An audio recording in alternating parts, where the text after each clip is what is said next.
Alors, on s'est installé là pour vous montrer avec Christelle. Bien, voilà, on sait qu'il y a des travaux, mais écoutez bien.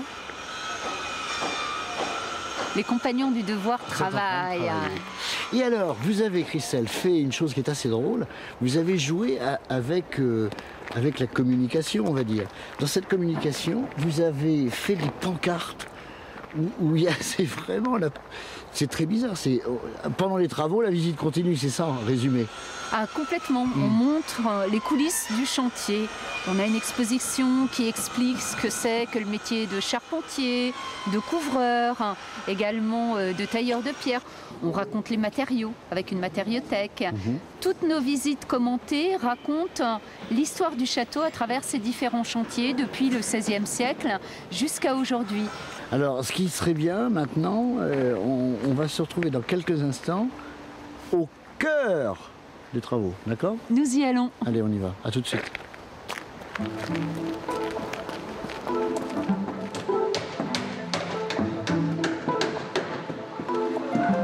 On est à côté de quoi? Qu'est-ce qui est derrière nous? Ici, on est à côté d'une charpente sur laquelle des voliges sont actuellement en train d'être posées. Et cette charpente, elle date de 1857, puisque cette tourelle, elle a été réalisée par les marquis de Biencourt. D'accord. Alors, combien de temps avant pour décider de se dire, ça y est, c'est un gros chantier, on y va? Alors, c'est très long d'instruire un dossier pour restaurer un château comme Azel-Rideau, puisqu'il faut environ une dizaine d'années de réflexion, de recherche, de mobilisation aussi des moyens avant qu'il y ait un passage en Commission nationale des monuments historiques pour que le chantier soit validé.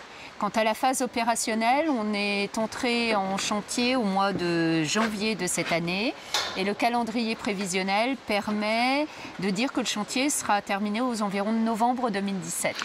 Combien d'abord de personnes travaillent et combien de corps de métier représentés? Alors il y a entre 20 et 40 personnes qui travaillent en permanence sur le chantier. Vous avez des compagnons du devoir dans des corps de métier comme couvreurs, charpentiers, tailleurs de pierre, restaurateurs de pierre. On a aussi des archéomètres, des spécialistes du métal pour la restauration des épis de fêtage, qui sont des épis de fêtage exceptionnels du XVIe siècle. Alors, je vais vous dire une chose. Christelle, elle a le don de l'enchaînement parce que nous allons découvrir un personnage. C'est une personne qui travaille justement avec ses épis de fêtage, c'est ça? Complètement. Ouais. Et qu'il y a un métier extrêmement rare mais très précieux pour la connaissance du patrimoine. Alors, nous sommes allés à sa rencontre. On regarde le reportage. Archéomètre.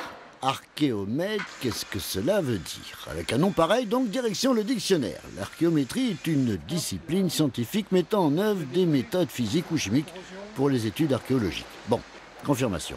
Donc l'archéométrie a pour objet véritablement d'une étude minutieuse de la matière.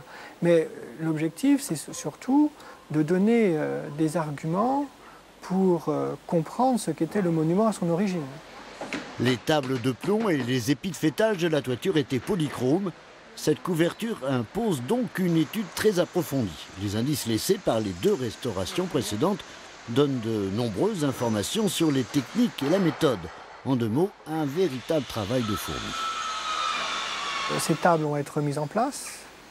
Elles ne sont pas immortelles, donc elles finiront par totalement disparaître à un moment donné. Leur polychromie pour commencer, puis leurs matériaux pour finir. Et donc, d'une certaine manière, les photos, les mesures, les dessins que nous faisons est une manière d'enregistrer un matériau qui, intelligemment, est remis en place. Azel-Rideau est donc un joyau d'architecture qui doit rester dans sa parure d'antan.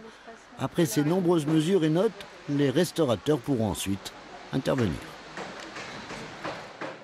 Alors, Christelle, il y a une chose quand même, vous avez pensé à tout pendant les travaux, parce que derrière nous, et on va le voir en image derrière nous, vous avez fait un belvédère pour qu'on puisse partager ce moment un peu privilégié qu'on a avec vous, de voir l'intérieur des travaux et la magnifique voûte de la charpente. Oui, le belvédère en fait permet aux visiteurs, comme on peut le voir à présent, d'être immergés sous la charpente et de voir les couvreurs et les charpentiers travailler. Donc on a pensé aux visiteurs parce que notre priorité reste les visiteurs. C'est un lieu aussi, Azell Rideau, qui est connu à l'international et le fait qu'il y ait ce chantier du siècle devait être un moment partagé avec le plus grand nombre. Merci pour cette visite, Christelle. Et puis, on va donner rendez-vous aux téléspectateurs bien pour les Journées du patrimoine. Je pense que là, il y a double visite à faire. Il y a la visite un peu des travaux et de comprendre la restauration. Et puis, la visite, bien entendu, de l'intérieur du château qui, lui, on le rappelle, n'a pas du tout bougé.